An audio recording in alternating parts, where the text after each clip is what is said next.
Assalamualaikum. My name is Dr. Hera, and welcome to our extensive FCPS Pediatrics Talks Respiratory course. In our course, we will try to discuss different approach of different symptoms. As we all know, कि recent years में CBSE ने अपना talks pattern बहुत change किया है. पहले फिर भी आपके पास सिनेरियोज होते थे, सिनेरियो बेस हम उस पेशेंट को डिस्कशन डायग्नोसिस और इससे आप उसे फर्दर मैनेज करते थे. बट नाउ करेंटली इन्होंने जो रिसेंट टॉक्स आ रहे हैं उसमें they have only shifted towards approaches. It means कि वो आपको एक या दो सिम्टम्स या कोई भी छोटा सा सिनेरियो दे देंगे, यूजली एक आधा सिम्टम के साथ ही आपको भेज देंगे. ओपीडी में आपके पास इमरजेंसी में पेशेंट इस कंप्लेन के साथ आया, एंड देन दे एक्सपेक्ट के उस एक सिम्टम्स का साइन को लेकर आप फर्दर पेशेंट को कैसे अप्रोच करेंगे, पहले फर्दर कैसे मैनेज करेंगे और कैसे आप डायग्नोसिस तक या डिफरेंशियल डायग्नोसिस तक पहुंचेंगे, क्या क्या इन्वेस्टिगेशन रेलेवेंट इन्वेस्टिगेशन क्या क्या करेंगे, आपको वहां से आप कैसे इस पेशेंट को अप्रोच करते हैं वो आपको ये लेकर जाना चाहते हैं. मेनली आपके माइंड में डिफरेंशियल्स कौन से बनते हैं या आप हिस्ट्री में कौन कौन से पॉइंट्स पूछते हैं, आपने डिफरेंशियल्स को किस तरह से रूल आउट करते हैं, वो ये चीज आपसे एक्सपेक्ट करते हैं कि आप मेन मेन चीजें डिफरेंशियल्स बनाएं, उसको किस तरह से अप्रोच करें, प्रेजेंटिंग कंप्लेंट्स को आप किस तरह से अपनी डायग्नोसिस तक लेके जाते हैं, वो आपसे ये एक्सपेक्ट करते हैं. तो हम अपने कोर्स में कोशिश करेंगे कि सारे हम जो मेन सिस्टम्स हैं उनके मेन मेन सिम्टम्स जो हैं उनको हम डिस्कस करें और उनकी हम अप्रोचेस डिस्कस करें. So today we are going to discuss approach to short stature as well as growth charts. Growth charts ही बहुत कॉमनली यहाँ बस आते हैं टॉक्स के अंदर, किसी भी फॉर्म में आ सकते हैं, किसी सिनेरियो के अंदर वो ग्रोथ चार्ट देते हैं, वो आप एक्सपेक्ट करते हैं कि आप प्लॉट करके दिखाएं, या सिंपली आपको हाइट वेट किसी की दे देंगे और आपको एक्सपेक्ट करेंगे कि आप उसे प्लॉट करके दिखाएं, सिंपल हाइट या वेट प्लॉट करके दिखाएं, मिड पेरेंटल हाइट प्लॉट करके दिखाएं. और सेकेंडली शॉर्ट स्टेचर, तो आपके पास बहुत ही वाइड स्पेक्ट्रम है शॉर्ट स्पेक्ट्रम का. आपके पास जेनेटिक एबनॉर्मलिटीज भी आ रही है, ग्रोथ हार्मोन डिफिशिएंसीज भी आ रही है, thyroid, CA, multiple systemic diseases के अंदर भी, आइसोलेटेड भी, then normal family and constitutional, multiple criteria के साथ शॉर्ट स्ट्रेचर प्रेजेंट कर सकते हैं. So will discuss a broad approach towards short stature as well as growth charts. So we'll start with a small scenario.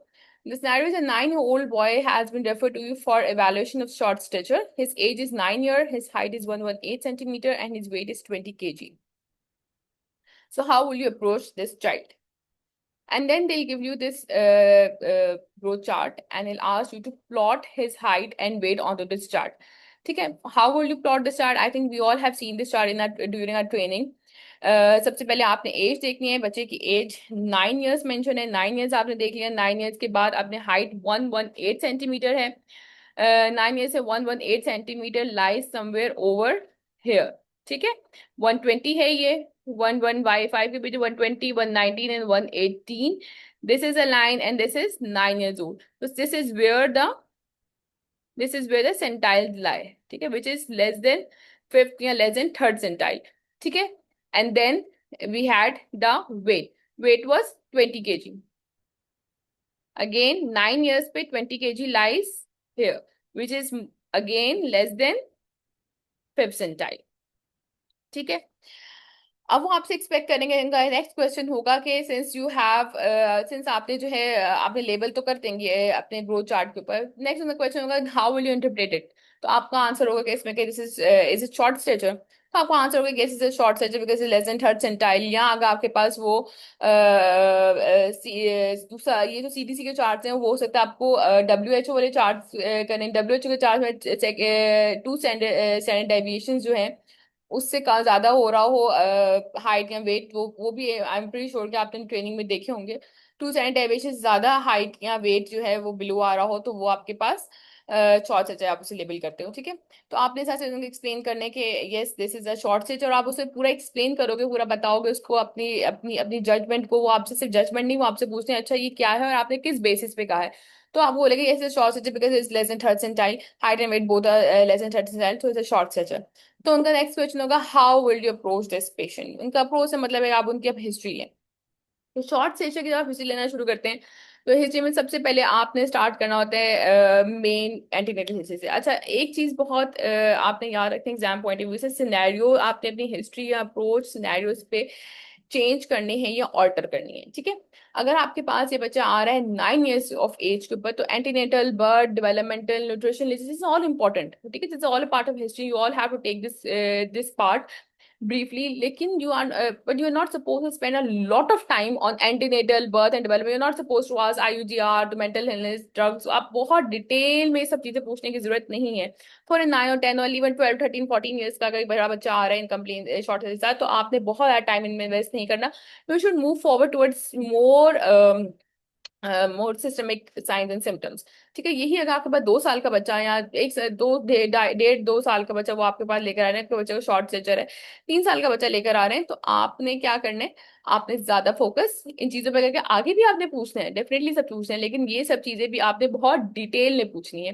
ठीक है, तो अगर आपके पास 9 ईयर का बच्चा आ रहा है, तो आपने बहुत स्विफ्टली उसे पूछ के, अच्छा ठीक है मैं आपने एग्जाम से करना है, अच्छा ठीक है मैं बर्थ हिस्ट्री पूछ लूंगा, मैं बर्थ पे उसका हाइट वेट कैसा था, कोई उसका एंटीनेटल प्रॉब्लम तो नहीं, डेवलपमेंटल माइलस्टोन्स में पूछ लूंगा, और उसको हमें न्यूट्रिशन हिस्ट्री पूछना, तो न्यूट्रिशन आप एंड में भी मेंशन कर सकते हैं, बिकॉज न्यूट्रिशन अगर आपको इन पूरी हिस्ट्री के अंदर कुछ ना मिला, तो न्यूट्रिशन एंड में आप फिर बहुत डिटेल में आप जाके न्यूट्रिशन पूछना. अगर इनमें से कहीं ना कहीं आपके साइंस सिम्टम्स तो कहीं ना कहीं पॉजिटिव आ गया, तो न्यूट्रिशन को आप सर्जरी से ही पूछते हो तो खैर है. सो आपने अपनी हिस्ट्री को according to the patient age, according to the presenting complain alter करना है. ये नहीं कि आप स्टार्ट से हर चीज एक एक चीज पूछना शुरू कर दे, एग्जामिनर एट टाइम्स इरिटेट हो जाते हैं, कहते हैं बस ठीक है आगे चले मेन चीज की तरफ आप आए ना, इस टाइम बहुत शॉर्ट होता है. Okay, तो आपने मेन आपने एंटीनेटल पूछ लिया, birth history, developmental history, nutrition history, and then the most important part in short setup for a 9 year old is this family history. ठीक है, family history extremely very important कि उसमें आपने क्या क्या पूछना है, उसमें आपने पेरेंट्स की हाइट पूछनी है, आपने सिबलिंग्स की हाइट पूछनी है, फिर आपके पास बहुत important history of delayed menarche, history of delayed आपने ग्रोथ स्पूड जो है ना लाजमी पूछना है. क्या आप सोचना चाह रहे हैं, आप कॉन्स्टिट्यूशनल फैमिलियल बेसिकली शॉर्ट सेचर को जो है ना रूल आउट करें. देन अगेन जेनेटिक सिंड्रोम्स, बच्चे को पैदाइशी तौर पे कोई मसला तो नहीं था, कोई मसला मसाइल या फैमिली में कोई जेनेटिकली इस तरह के बच्चे तो नहीं, ये आपने क्वेश्चन पूछना है. ठीक है, जब आप क्वेश्चंस पूछेंगे मेक श्योर कि जब आप क्वेश्चंस पूछ रहे होते हैं, एग्जामिनर को पता चलना चाहिए कि जो आप क्वेश्चन पूछ रहे हैं वो उससे आपके दिमाग में क्या चल रहा है, या आप क्या डिफरेंशियल बेसिकली उससे रूल आउट करना चाह रहे हैं. एग्जामिनर को आगे पीछे के क्वेश्चन से न्यूट्रिशन में कितना खाना खाया, सुबह केला कितना खाया, उसमें इतना इंटरेस्ट नहीं होता. उसको ये होता है कि अगर आप जो पूछ भी रहे हैं चीजें, तो आप क्या सोच के पूछ रहे हैं. ठीक है, क्या आप सोच रहे हैं उसको आयरन डेफिशिएंसी एनीमिया हो रहा है, न्यूट्रिशन है, मैल न्यूट्रिशन है जिस वजह से उसको जो है ना इतना शॉर्ट स्टेचर है, उसके लिए आप इतनी डिटेल न्यूट्रिशन हिस्ट्री लें, या कोई और मसला है. तो अगर आप जो भी हिस्ट्री लें, जो भी क्वेश्चन पूछें, आपने इस नियत से पूछना है कि मैं ये XYZ अपने डिफरेंशियल जो है रूल आउट कर रहा हूँ. ठीक है, तो फैमिली इस समय जिस तरह आपने delayed menarche, delayed growth spurt, genetic syndromes, इन सब की अच्छे से हिस्ट्री लेनी, ताकि एग्जामिनर को पता चले कि आपके माइंड में फैमिली चॉइसेज है, कॉन्स्टिट्यूशन चॉइसेज है, ये सब चीजें चल रही हैं, और अब इन सब चीजों को रूल आउट करें.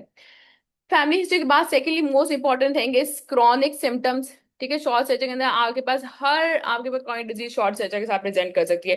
पैलर हो गया, डायरिया हो गया. ठीक है, अब आप अगेन पैलर क्यों पूछना चाहेंगे, आयरन डेफिशिएंसी एनीमिया के लिए, iron deficiency anaemia again coeliac. ठीक है, सीलिएक को रूल आउट करने के बाद पूछेंगे बच्चा बहुत ज्यादा पीला तो नहीं रहता था. आप डायरिया पूछेंगे, बच्चे को बहुत ज्यादा जो है ना मोशन तो नहीं रहते, कोई गंदुम खाने के साथ तो नहीं बच्चे को मोशन रहते. तो एग्जामिनर भी ऑटोमेटिकली नो आप जो है ना सीलिएक के बारे में सोचा. वैसे तो आप एग्जामिनर से पूछते, तो आपने सिर्फ उससे पूछना, डायरिया पूछेंगे, उससे एसोसिएशन पूछ लेंगे कि वीट के साथ तो नहीं है. फिर आप एब्डोमिनल डिस्टेंशन का पूछ सकते हैं, कॉन्स्टिपेशन का पूछ सकते हैं. Constipation will go into both cases in coeliac, क्योंकि सीलिएक के आई नो एब्डोमिनल डिस्टेंशन और कॉन्स्टिपेशन भी प्रेजेंटेशन हो सकती है, और also constipation go for hypothyroidism. ठीक है, देन कॉफ है, फटीग है, fatigue again sign of hypothyroidism, hypothyroidism भी बच्चों में शॉर्ट सर्जरी आती है. देन कफ है, कफ इज फॉर सिस्टिक फिब्रोसिस, कोई क्रॉनिक टीबी चल रही है, सिस्टिक फिब्रोसिस चल रहा है, कोई सीओपीडी चल रहा है, again they all lead to short surgery because they are all the chronic diseases. फिर यूरिन इन्फेक्शन, कोई इम्यून डेफिशिएंसी चल रही है, पॉलीयूरिया, पॉलीयूरिया आप जो है उसके लिए कोई किडनी रिलेटेड डिजीज ना चल रही हो, तो आप उसके लिए पूछ लेते हैं. ठीक है, या आरटीएस के लिए. ठीक है, रीनल ट्यूबुलर एसिडोसिस के लिए भी आप पॉलीयूरिया पूछते हो अगर छोटा बच्चा आपके पास. तो फिर सिस्टमिक इलनेसेस है, उसमें रीनल में आपने मोस्ट इंपॉर्टेंटली एक चीज पूछनी है कि आपने उसका जरूर लाजमी पूछना है नेफ्रोटिक सिंड्रोम का. ठीक है, वो आपकी ड्रग हिस्ट्री के लिए इंपॉर्टेंट है, बिकॉज ज्यादा ये बच्चे स्टेरॉइड ले रहे थे and then they ultimately lead to choice है. जो रीनल में आपने मोटा सा पूछना है कि पेशाब में कोई मसला तो नहीं, पेशाब में प्रोटीन्स या जहाँ तो नहीं आती, यहाँ वैसे एग्जाम में पूछना अपने नेफ्रोटिक सिंड्रोम को रूल आउट करना चाहेंगे. देन अगेन हाँ बस कार्डिक लीजन, सीवियस लीजन, ये सब चीजें आपने पूछनी है मोटे मोटे तौर पे कि कोई दिल का मसला मसाइल तो नहीं, कुछ जिगर का मसला मसाइल तो नहीं है. ठीक है, again pubertal history if significant, if relevant, तो आप प्यूबर्टल हिस्ट्री पे जाएंगे। इफ नॉट रेलिवेंट तो आपने इसको नहीं पूछना। देन अगेन साइकोलॉजिकल एंड में आपने लाजमी पूछने का साइकोलॉजी बस स्कूल जाता है कैसा है, वहाँ पे स्ट्रेस फैक्टर्स कैसे, नेग्लेक्ट एनवायरमेंट, ये सब चीजें आपने मेंशन जरूर करने हैं। एग्जाम में अगर आगे चले तो then you can skip this, लेकिन आपने पूछना जरूर है। Then most important medicational history, ठीक है, मेडिकेशन हिस्ट्री, ड्रग हिस्ट्री, ठीक है, ये आपने लाजमी पूछनी है। वाई नंबर वन स्टेरॉइड, या सेकेंडली कोई रेडिएशन चलेगा, आप कोई रेडिएशन कीमो वो चल रही हो, इट मीन्स कि कोई ऑन्कोलॉजिकल इंटरवेंशन चल रही है, ये सब चीज़ आपने पूछनी है। आपको ड्रग हिस्ट्री से हर टाइम आइडिया होता है कि उसको कोई पुराना कोई डिजीज के लिए कोई ट्रीटमेंट चल रही है, ठीक है। So all these things you are going to ask in detail. उसके बाद जो है ना मैं प्रेफर ये करूंगी आप न्यूट्रिशन बाद में पूछें। अगर आपको इन सब में कहीं चला तो फिर हम न्यूट्रिशन के अगेन डिटेल में हिस्ट्री लेना स्टार्ट करते हैं, ठीक है। बाकी ये सब चीजें आपने फॉर दिस पर्टिकुलर पेशेंट ये सब चीजें आपने फटाफट पूछनी है। अगर आपके पास छोटा बच्चा आ रहा है 1 1.5 2 साल का, तो आपने ये सब चीजें बहुत ज्यादा डिटेल में पूछनी है। एंटीनेटल, बर्थ, डेवलपमेंट, हर एक एक चीज आपने बहुत डिटेल में पूछनी है, ठीक है। अच्छा, हिस्ट्री के बाद फिर उनकी अगले क्वेश्चन होगा कि आप एग्जामिनेशन, अच्छा हिस्ट्री के बेसिस पे आपके पास मोटे तौर पे at the end of the history एक डिफरेंशियल डायग्नोसिस आपके माइंड में बन जाना चाहिए कि how are you going to approach this specific patient, ठीक है। So on the basis of history, you must have in differential के either is normal vein like familial या constitutional है, कोई nutritional है, malabsorption चल रही है, या कोई जो है endocrine deficiencies है। endocrine के अंदर क्या आता है आपके पास, एंडोक्राइन में आपके पास आ जाता है ग्रोथ हार्मोन डेफिशिएंसी, हाइपोथायराइडिज्म, ठीक है, ये सब चीजें आ जाती हैं। देन अगेन आपके पास जेनेटिक सिंड्रोम है, टर्नर्स, न्यूनैन सिंड्रोम, डाउन्स, जैसे आपने बोला तो कुछ जनियाती मसला तो नहीं है शुरू से कोई इसको हम जेनेटिक सिंड्रोम को बिल्कुल कोई ऐसा मसला नहीं जो पैदाइश तौर पे कोई मसला तो नहीं चल रहा है। देन क्रॉनिक डिजीजेस पूछ लेंगे, सीलिएक का हमने पूछा था, आईबीटी का हमने पूछा, सीकेडी का पूछा, cystic fibrosis, chronic anaemia, TB, कोई इस तरह की उसने कोई जूस टूल की, कोई क्रॉनिक कफ की सीरीज तो आप क्रॉनिक सिस्टमेटिक इलनेस से सोचेंगे। फिर skeletal dysplasia, chondroplasia, hypochondroplasia, then iatrogenic which is steroids and radiation जिसे हमने बात की, ठीक है। तो at the end of the history मोटे तौर पे आपके दिमाग में एक ये डिफरेंशियल डायग्नोसिस की लिस्ट बन जानी चाहिए, जिसके बेसिस से आपने हिस्ट्री लिया और इन्हीं की बेसिस के ऊपर आगे आप एग्जामिनेशन और इन्वेस्टिगेशन करेंगे, ठीक है। नेक्स्ट उनका क्वेश्चन होगा ऑब्वियसली, हो सकता है इसके बेसिस इसके एंड पे वो पूछें कि अच्छा आपके आपके क्या डिफरेंशियल्स बनते हैं, आपने हिस्ट्री तो ले लिए पेशेंट से, ठीक है। नेक्स्ट क्वेश्चन आपका होगा again, how what will you like to see in this patient, कि आप इस एग्जामिनेशन में क्या देखना चाहेंगे, ठीक है। की पॉइंट्स है, सबसे पहले तो आपने एंथ्रोपोमेट्री ऑब्वियसली हाइट या वेट अगर नहीं दी हुई, एफओसी है, उसके बाद MPH, mid parental height, the most important parameter in short surgery specifically in this age group is mid parental height. 9 साल का बच्चा है, शॉर्ट सर्जरी से आ रहे हैं, मिड पेरेंटल हाइट के बगैर आप कुछ नहीं कर सकते। देन आपने बॉडी प्रोपोर्शंस बताने, which is arm span versus height, upper ratio, upper limb ratio, lower limb ratio, ताकि यहाँ से आपके पास एक अगेन एग्जामिनेशन बेसिस पे एक बहुत ब्रॉडली आप उनको डिवाइड कर देते, proportionate versus disproportionate short stature, ठीक है। डिसप्रोपोर्शनेट के अंदर अगर इट मीन्स कि अगर अपर लिम लोअर लिम रेशियो जो है रेज्ड है, या हमारे पास आर्म्स एंड और हाइट जो है वो 1:1 का रेशियो है, वो जो है हमारे पास बढ़ा हुआ है या कम है, तो इट मींस डिस्प्रोपोर्शनेट है, जिसमें मोटे तौर पे हमारे पास स्केलेटल डिस्प्लेजियाज आते हैं डिस्प्रोपोर्शनेट में। बाकी सब चीजें हमारे पास हाइपर एंडोक्राइनोलॉजिकल गैस्ट्रो के सारे जितनी क्रॉनिक डिजीज सारे आपके बस प्रोपोर्शनेट में आती है। डिस्प्रोपोर्शनेट में ओनली हमारे पास स्केलेटल डिस्प्लेजियाज आते हैं, ठीक है। तो आपने ये मैनोवर्स करवा के उसको अपने एग्जाम को बताना है कि मैं आर्म स्पेन करना चाहूंगा, मैं अपर लिम लोअर लिम रेशियो करना चाहूंगा, मैं एफओसी में हाइट वेट एफओसी और मिड पेरेंटल हाइट करना चाहूंगा, ठीक है। उसके बाद आपने बताना है कि फिर अगेन आपने बताना है कि मैं टर्नर के लिए टर्नर के सारे फीचर्स आप बताएंगे कि मैं टर्नर के फीचर्स देना चाहूंगी, डिस्मॉर्फिज्म में नूनैन सिंड्रोम के फीचर्स बताएंगे, वेब नेक के बताएंगे, वेब नेक देखना चाहेंगे फॉर डाउन सिंड्रोम। फिर Tanner staging, if relevant, if relevant, if relevant, अगर नहीं है बच्चे की एज तो please don't say pubertal staging, please don't say Tanner staging, ठीक है। सिस्टमिक एग्जाम है, फिर इसमें आप थायराइड के साइन सिम्टम्स बताओगे कि बच्चे को बच्चा बहुत डल तो नहीं रहता, आप टेकिकार्डिया ब्रेडिकार्डिया के लिए आप देख लेंगे, ठीक है। फिर कार्डिक आप ऑसिटेशन करके देख लेंगे, एब्डोमेन सॉफ्ट है, डिस्टेंडेड तो नहीं है, उसमें कोई विस्टोमिकैली तो नहीं है, स्केलेटल आप उसकी चीजें बता दें, चेस्ट में आप बता देंगे कोई डिफॉर्मिटी तो नहीं है, कोई बल्ज तो नहीं है, चेस्ट में फाइंडिंग चेस्ट क्लियर है, कोई क्रॉनिक सिम्टम्स तो नहीं उसके आ रहे। Nutrition sign very important, nutrition के अंदर हम क्या देखेंगे, एनीमिया देखेंगे, मैलन्यूट्रिशन के सारे सिम्टम्स सारे आप बताएंगे, वे सारे विटामिन से vitamin A D E K की सारी डेफिशिएंसी के साइंस बताएंगे। एंड देन ऑब्वियसली आपने रिकेट्स के लिए जो है ना पेशेंट को एग्जामिन करना है। तो ये आपको इतना टाइम होता नहीं है, सो आपने ब्रीफली ब्रीफली चीजों को ना कैटेगराइज करके बताना है, ताकि एग्जामिनर का भी माइंड में ये चीज आ जाए कि ये पता है, और आपके भी टाइम जो है ना सेफ हो जाए। ठीक है। उसके बाद सेकेंडली अच्छा, अब हम थोड़ी सी मिड पेरेंटल हाइट के बारे में बात कर लेते हैं। ये बहुत ज्यादा कंफ्यूजिंग लगता होता है, और बहुत सारे जो ना बहुत सारे कैंडिडेट से क्वेश्चन होते हैं। मिड पेरेंटल हाइट का सबसे पहले तो formula, father height plus mother height, father height, father height plus mother height plus 13 for boys. ठीक है, अच्छा ये याद रखें, M फॉर मेल्स और M फॉर मदर। ठीक है, तो इसके अंदर हम मदर हाइट में 13 प्लस करते हैं। ठीक है, फादर हाइट लेंगे इन सेंटीमीटर। ठीक है, मदर हाइट लेंगे इन सेंटीमीटर प्लस मदर हाइट में हम 13 को प्लस करेंगे। M for male, M for mother. ठीक है, मेल्स का हम मदर्स में करते हैं, डिवाइडेड बाय 2। फॉर गर्ल्स की है कि फादर हाइट लेनी है माइनस माइनस, ठीक है, सॉरी, -13 और प्लस मदर हाइट। ठीक है, अब फॉर गर्ल्स जो है F for girls, F for female और F फॉर फादर्स। ठीक है, इसके अंदर हमें फादर हाइट से 13 को सब्सट्रैक्ट करना है। ठीक है, मेल्स में हम लोग मदर हाइट में 13 प्लस करेंगे, और फीमेल्स के लिए फादर हाइट से 13 को माइनस करेंगे। ठीक है, वैसे ही गर्ल्स की हाइट छोटी होती है तो आप माइनस के साथ कर लेंगे, आपने माइनस करना है। और सेकेंडली F फॉर फीमेल्स है तो फादर हाइट से जो है ना माइनस करेंगे 13 को। M फॉर मेल्स है तो मदर के अंदर हम 13 को प्लस करेंगे, और सिंस मेल्स के अंदर हाइट होती ज्यादा होती है बॉयज के अंदर एक्सपेक्टेड हाइट, तो अब इसमें प्लस करेंगे से माइनस नहीं करेंगे, और डिवाइड करना है हमने इन दोनों को 2 से।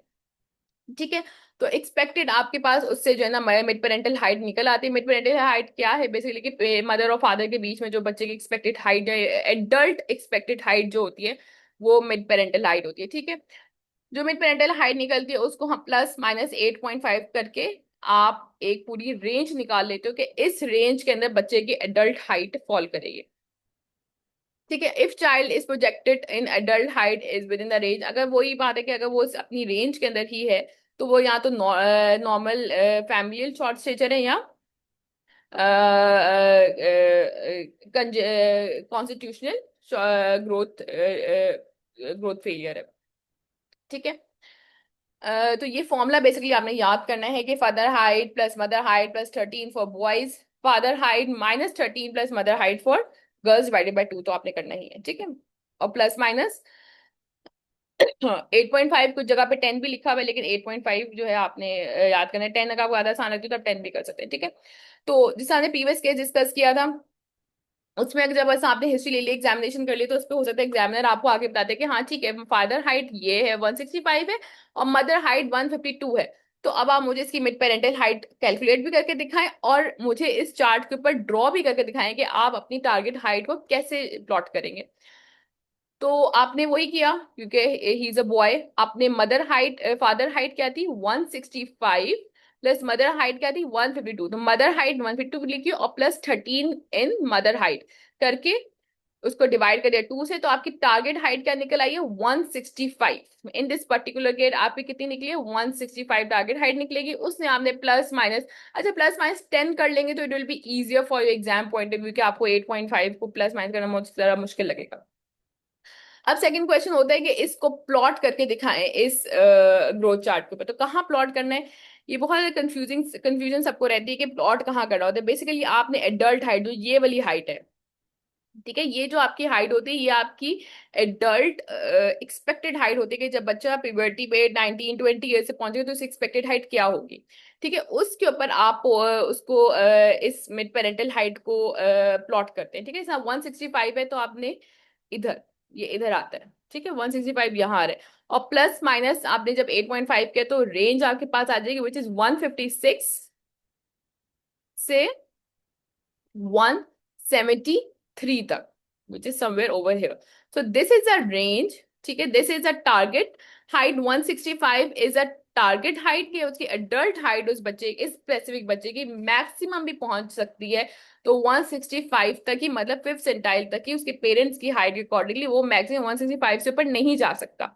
ठीक है, बाकी मेरी रेंज है 163 से लेकर, ये इसकी रेंज है। बच्चा इस रेंज के बीच में अगर लाई करेगा तो ये नॉर्मल है, क्योंकि उसकी पेरेंट्स के हिसाब से उसकी हाइट इतनी ही बनती है। ठीक है, अब इसको बच्चे के साथ आप कैसे प्लॉट करेंगे? बच्चे के साथ में ऐसे प्लॉट करना होता है कि साहब ये आपने 9 ये पे 118 सेंटीमीटर प्लॉट किया था समवेयर ओवर हेयर। ठीक है, तो जो आपका सेंटाइल बनता है, तो ये फिफ्थ सेंटाइल है, फिफ्थ सेंटाइल को आप ट्रेस डाउन करते हो। ठीक है, ट्रेस डाउन करके उसे करंट एज पे लेकर आते हो। ठीक है, करंट एज पे इसकी जो है टारगेट हाइट कितनी बनती है? 123। ठीक है, जो इसकी मिड पेरेंटल हाइट के हिसाब से जो इसकी टारगेट हाइट बनती है 123 बनती है, उस हिसाब से 118 है, तो इट्स नॉट दैट शॉर्ट। और वो भी इसकी जो रेंज है 165 को भी आप ट्रेस डाउन ही करते हो। ठीक है, जो आपने मिड पेरेंटल हाइट की इसकी रेंज निकाली है उसको आपने ट्रेस डाउन करना होता है उस स्पेसिफिक सेंटाइल के साथ। ये इसकी स्पेसिफिक एज के भाई ये इसका टारगेट है। तो अगर हम इसको इस तरह से इस मिड पेरेंटल हाइट के हवाले से देखें, तो बच्चा अपनी एज के लिहाज से, अपनी फैमिली के लिहाज से, अपनी मदर और फादर की हाइट के लिहाज से सही है। ठीक है, ना ज्यादा बड़ा है ना ज्यादा छोटा है, वो अपने अपनी फैमिलियल हाइट के लिहाज से ही इज डूइंग फाइन। ठीक है, तो this is the significance of mid parental height, very important. और एटम एग्जामिनर इसको आपको बहुत मेटिकुलसली कहता है कि आप प्लॉट करके दिखाएं, और इसको जो है अपने सामने कैलकुलेट करवा के प्लॉट भी करते हैं टॉक स्टेशन पे। ठीक है, तो आपने सिर्फ फॉर्मुला से याद करने और अपनी मेंटल मैथ भी थोड़ी स्ट्रॉन्ग करने के, वहां पे आप कैलकुलेट कर लें और प्लॉट करके साथ से दिखा दें। ठीक है, नेक्स्ट नेक्स्ट क्वेश्चन अगेन उसका होगा कि आप इसको इन्वेस्टिगेट कैसे करेंगे।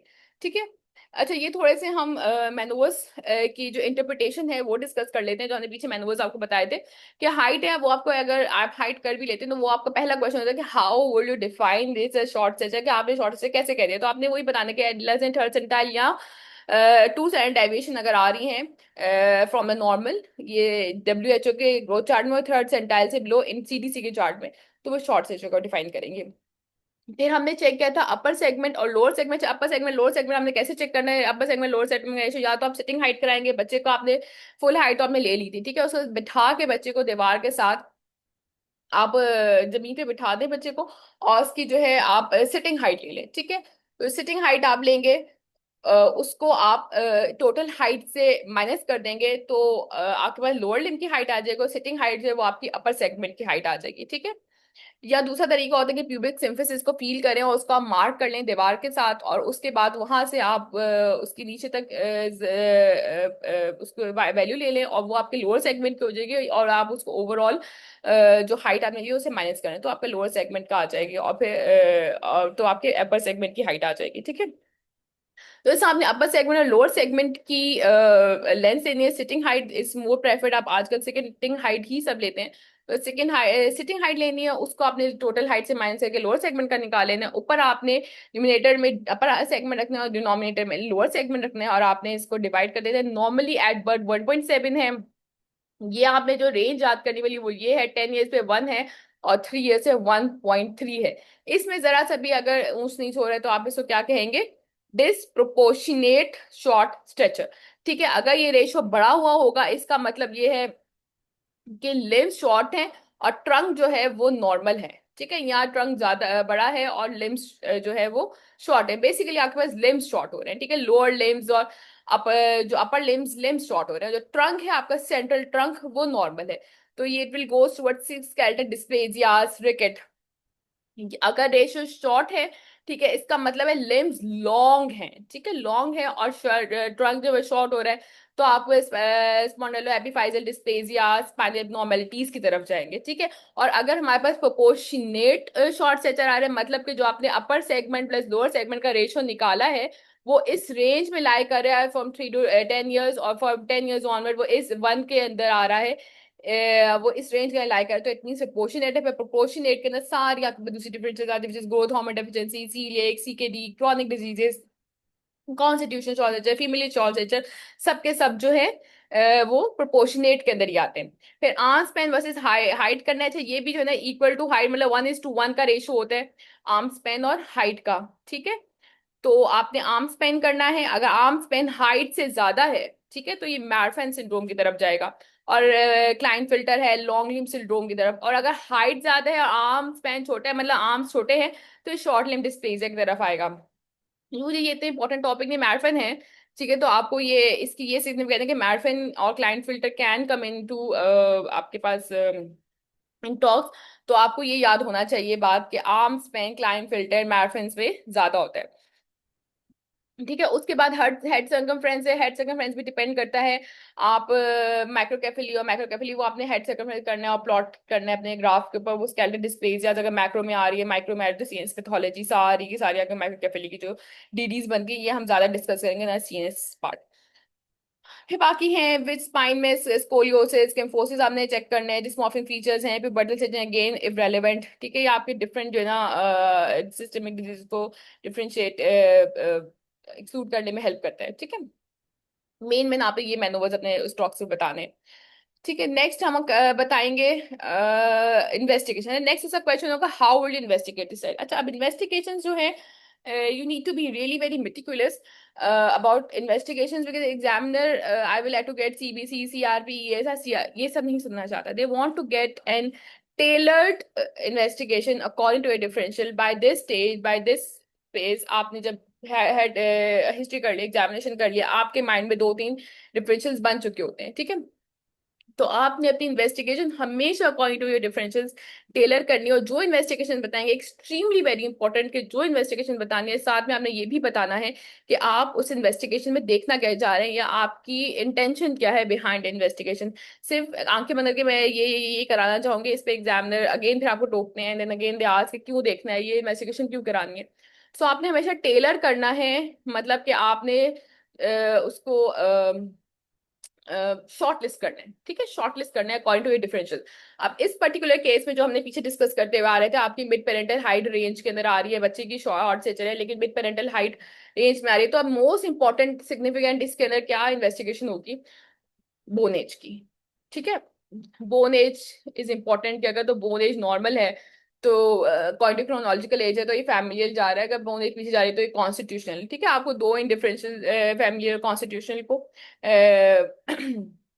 करने के लिए बोनेज चाहिए। तो आप सबसे पहले बोलोगे I will like to get an X-ray bone X-ray wrist to look for bone age, और फिर आप बताओगे बोले क्यों, क्या देखना चाहते हैं। फॉरन ही एग्जामिनर टॉक्स इन साथ साथ साथ आपसे क्वेश्चन शुरू कर देते हैं, क्यों क्यों क्या देखना चाहेंगे, तो बोले मैं कॉन्स्टिट्यूशनल और मैं बोन एज देखना चाहूंगा, मैं कॉन्स्टिट्यूशन और फैमिलियल को देखना चाहूंगा कि डिफरेंशिएट करना चाहूंगा, और वैसे भी देखना चाहूंगा कि आप बोन एज डिलेड है, फिर अभी वरिड। ठीक है, उसके बाद फिर आप जो इन्वेस्टिगेशन कराओगे यू शुड डिपेंड इट। अगर आप सीबीसी करा रहे हो तो बता दो ठीक है I will like to get in CBC to look for iron deficiency anaemia में आयरन एचबी स्टेटस देखना चाहूंगा। अगर आप ये ऐसा सीआरपी करवा रहे हो, अगर आपकी हिस्ट्री में किसी और ऑब्वियसली किसी भी तरह वो आपको प्रेजेंट कर सकते हैं ना, आपको कहीं आईबीडी की या थी ट्यूबरक्लोसिस का आपको सस्पेशन हुआ है, तो आप बता देंगे यस मैं I will like to get an ESR CRP to look for any chronic inflammatory markers में देखना चाहूंगा। रीनल लिवर फंक्शन टेस्ट, अगर आपके अंदर हिस्ट्री में कोई चीज ऐसी सिग्निफिकेंट थी कि आपको रीनल लिवर फंक्शन टेस्ट करवाए तो ये टेस्ट करवाए, नहीं तो renal liver function test as routine आपने नहीं बोलना। ठीक है, उसके बाद फिर आपकी हिस्ट्री पे अगेन डिपेंड करता है कि आपने कहीं तहसीले की प्रोफाइल करवानी है, वेरी इंपॉर्टेंट इन्वेस्टिगेशन सीलिए आपने करवानी, सॉरी ये थायराइड, वेरी इंपॉर्टेंट इन्वेस्टिगेशन। अगर कहीं भी हिस्ट्री में उसने आपको कॉन्स्टिपेशन का जिक्र किया है, धार्जी का जिक्र किया है या आपको आपने एग्जामिनेशन में से बताया कोर्स फीचर्स हैं, ब्रिटल हेयर्स हैं, तो आप थायराइड प्रोफाइल कर लो, फिर बता दो I like to get a thyroid profile to rule out any hypothyroidism. ठीक है, साथ में आपने इंटरप्रिटेशन भी बतानी है कि I will like to get anti TTD anti GG IG IGG to rule out coeliac disease. ठीक है, साथ साथ आपने बताने जाए टू लुक फॉर दिस। ठीक है, और अगर कोई ऐसे साइन सिम्टम नहीं दे रहा तो डोंट मेंशन दैट इन्वेस्टिगेशन, वो और भी एग्जामिनर आपको दूसरी तरह बाय ले जाते हो और आपकी जो ना बिल्कुल आप डी ट्रैक हो जाते हो।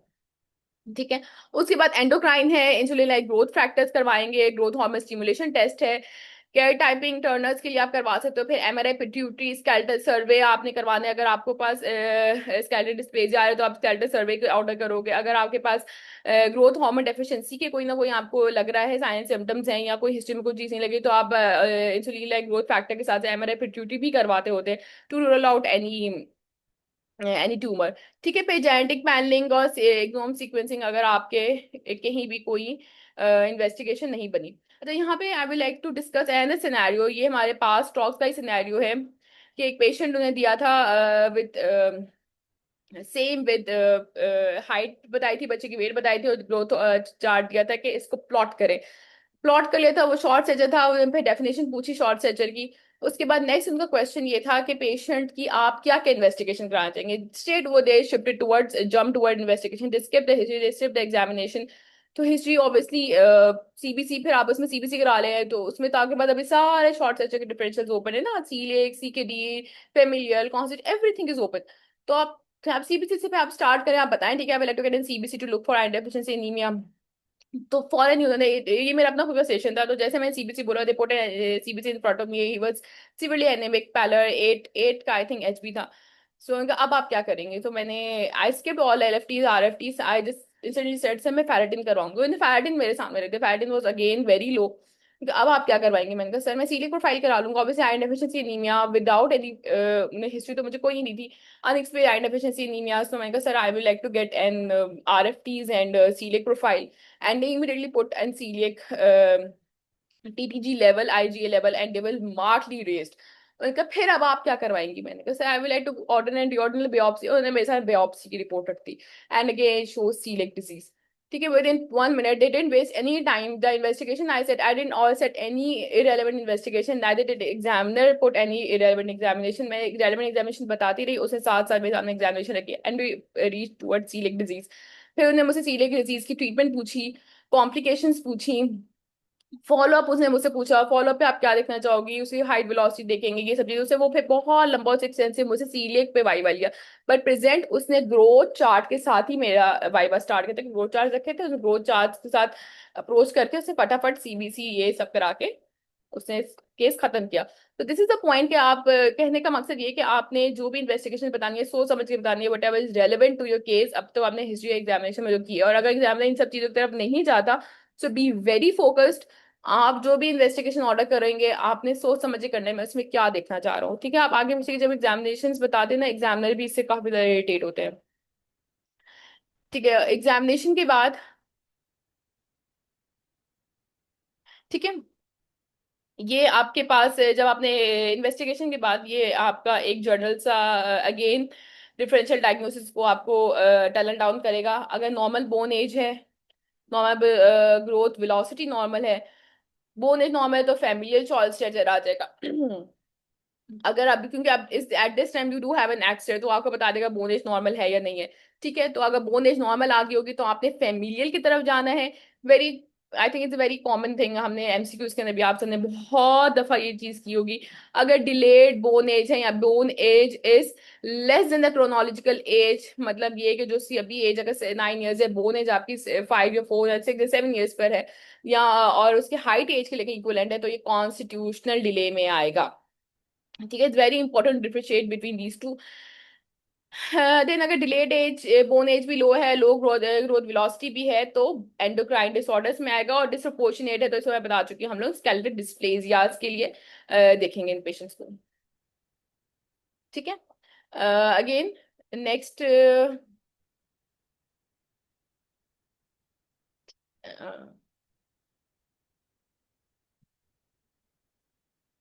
ठीक है, नेक्स्ट हम ये तकरीबन हमारा केस कंप्लीट है। आगे फिर आपको डिपेंड हम ऑब्वियसली वो मैनेजमेंट पूछेगा, तो हम छोटा छोटा डिस्कस कर लेते हैं डिफरेंट रीजन ऑफ शॉर्ट से जो अभी तक हम डिस्कस किए हैं। तो हम उनकी ट्रीटमेंट जो है अकॉर्डिंगली उसके ऑल्टर करेंगे। अगर तो फैमिलियल शॉर्ट सेचर है इसका मैं डिस्कस कर लिए कि आपके पास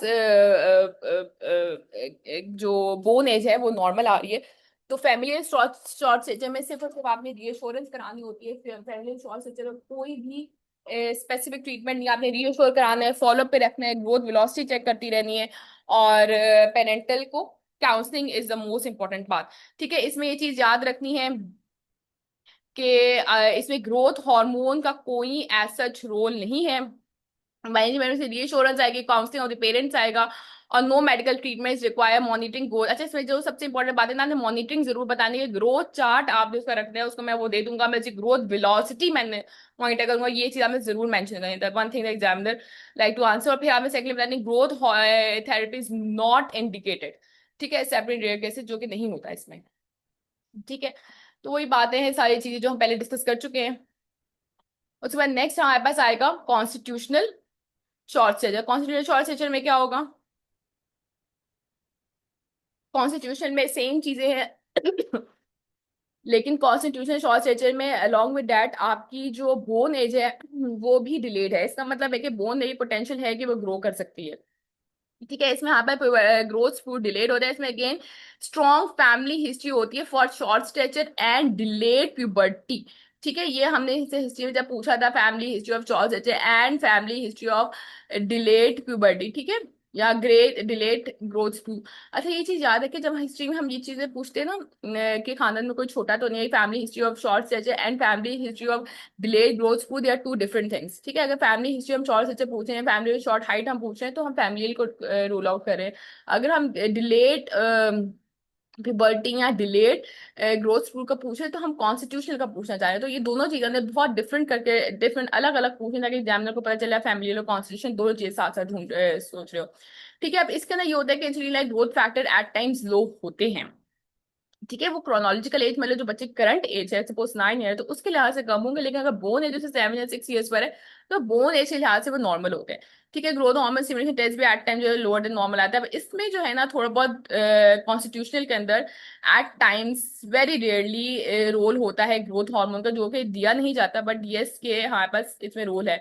अब इसमें इवेंचुअली नॉर्मल हाइट होती है ना, वो पॉसिबल है कि बच्चे की नॉर्मल हाइट ग्रोथ स्पूल्स का आए और इवेंचुअली उसकी हाइट अच्छी हो जाए।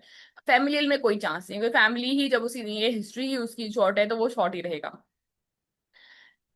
ठीक है। इसकी ट्रीटमेंट भी अगेन आपने पेशेंट को काउंसिल करना है, उसको जो है आपने बताना है साथ साथ के आपने मॉनिटर करते रहना है, और पेरेंटल काउंसलिंग है, मॉनिटरिंग है, ग्रोथ वेलोसिटी, और इन रेयर केसेस आप इसमें ग्रोथ हार्मोन दे सकते हैं, इन रेयर केसेस, ठीक है। ठीक है, नेक्स्ट हमारे पास आ जाता है growth hormone, isolated growth hormone deficiency, ठीक है। ग्रोथ हार्मोन डेफिशिएंसी जिस तरह का ये हमने केस डिस्कस किया, इसमें अगर बच्चे की हाइट जो है वो मिड पेरेंटल हाइट में नहीं आ रही होती, तो ऑब्वियसली आप ग्रोथ हार्मोन डेफिशिएंसी को अपने फर्स्ट प्रायोरिटी पर रखते हैं। इवन इन्वेस्टिगेशंस में, ठीक है, आपने इन्वेस्टिगेशंस के अंदर भी रूल आउट जरूर करना है सीलिएक को और ग्रोथ हार्मोन डेफिशिएंसी को, और रीनल सीकेडी रीनल को in case of constitution family life से। जब इन्वेस्टिगेशंस बताएंगे, आपने इनिशियल तो इन्वेस्टिगेशन बता दी, लेकिन साथ हमने बताना है, तो I will also like to rule out coeliac, CKD and isolated growth hormone deficiency when. जब अच्छा, इसमें एक ये सिनेरियो वो दे सकते हैं कि आपने कॉन्स्टिट्यूशनली आपको बना लें, आपको कहने से ट्रीटमेंट बता दें, उसके बाद कहना अच्छा हमने इस पेशेंट को फॉलोअप पे देखा, वो फॉलोअप पे आ रहा था और उसकी ग्रोथ वेलोसिटी जो है वो स्लो है, ठीक है, वो एक्सपेक्टेड नहीं है एज उसकी होनी चाहिए। अब आप क्या करेंगे? तो उस पे अगेन जब ग्रोथ वेलोसिटी अगर पेशेंट अपना एक्वायर्ड नहीं कर रहा ना इन फेमिलियल या कॉन्स्टिट्यूशन, तो आप दोबारा आप कहेंगे मैं वर्कअप करवाऊंगा इन सब ग्रोथ हार्मोन डेफिशिएंसी। तब ग्रोथ हार्मोन डेफिशिएंसी में भी आपके पास स्लो होती है ग्रोथ वेलोसिटी, फिर आप बाकी सारी चीजों से लेकिन सबको रूल आउट करेंगे अगेन, ठीक है। फिर आप दोबारा बोलेंगे मैं रूल आउट करना चाहूंगा chronic causes and everything else, ठीक है। अच्छा, ग्रोथ हार्मोन डेफिशिएंसी है तो आइसोलेटेड ग्रोथ हार्मोन डेफिशिएंसी है। सेकेंडली आपके पास आ जाती है ग्रोथ हार्मोन इनसेंसिटिविटी, जो हमें लेरोन सिंड्रोम। अच्छा, लेरोन सिंड्रोम आपने नाम याद रखें, लेरोन सिंड्रोम, बिकॉज एग्जामिनर ऐसे आपसे पूछ सकते हैं लेरोन सिंड्रोम क्या है, तो आप बताते हैं ग्रोथ हार्मोन इनसेंसिटिविटी या ग्रोथ हार्मोन रिसेप्टर की इनसेंसिटिविटी, ठीक है। अब इसमें बहुत सारी टाइप्स हैं। इसमें एक जो चीज इसकी एक जो टाइप है ये वाली, इनसे माइक्रोकेफली डेफनेस शॉर्ट सिविल शॉर्ट सेचुअली, इसके थोड़ा सा आप लोग इसको याद रखें, लेरोन सिंड्रोम को याद रखें, बाकी सब चीजें तो आई एम प्रीटी श्योर कि आपने अपनी थ्योरी में भी की होंगी, ठीक है। इतना ज्यादा यूनिपैथोजेनेसिस के बारे में टॉक्स में नहीं होता, ठीक है। नेक्स्ट होगा, नेक्स्ट ये है ग्रोथ हार्मोन डेफिशिएंसी का ठीक है। अच्छा, ये चार्ट बहुत इंपॉर्टेंट है अबाउट लेरोन सिंड्रोम या कह लें ग्रोथ हार्मोन डेफिशिएंसी। इसे 2-3 प्रीवियस टॉक्स बने हुए हैं। ये this is these are sign and symptoms of growth hormone deficiency, ठीक है। अब इसमें आपका नॉर्मल नॉर्मल बर्थ वेट होता है, severe post natal growth growth failure आएगा, डिलेड बोन एज, ठीक है, मैंने आपको बताया may be advance relative to the height age, ठीक है, डिलेड बोन एज तो आएगी। अच्छा, micropenis, very important symptom micropenis. ये पास्ट टॉक्स में ऐसे क्वेश्चंस आए हैं कि सिर्फ और सिर्फ आइसोलेटेड माइक्रोपीनस के साथ पेशेंट प्रेजेंट किया और इन फर्दर हिस्ट्री उसका ग्रोथ हार्मोन डेफिशिएंसी निकला, ठीक है। प्यूबर्टी में भी डिलेड नॉर्मल, उसके बाद फिजिकल में स्पैस है, फ्रंटल बोसिंग, तो बहुत सारी चीजें, स्मॉल फेशीज हैं,